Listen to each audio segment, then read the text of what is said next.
Welcome to Burlap Teachers. Enjoy the video. In this video, I will explain how to make homemade roux. First, let's gather our simple ingredients. A roux is a fundamental thickening agent in cooking, typically made from equal parts fat and flour.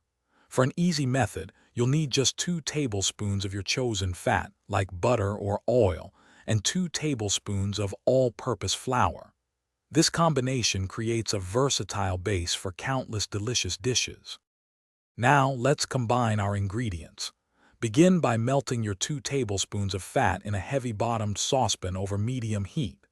Once the fat is fully melted and shimmering, gradually whisk in the 2 tablespoons of all-purpose flour. It's crucial to stir continuously during this step to ensure a smooth, lump-free mixture.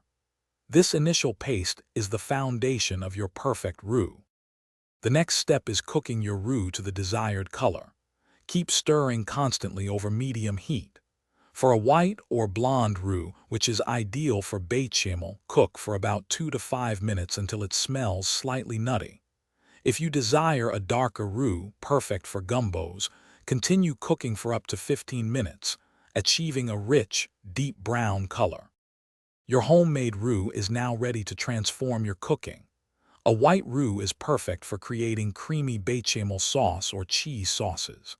A blonde roux works wonderfully for thickening gravies and lighter soups, adding a subtle nutty flavor.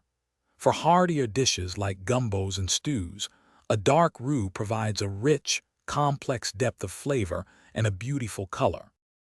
Thanks for watching. Consider subscribing if this video helped you.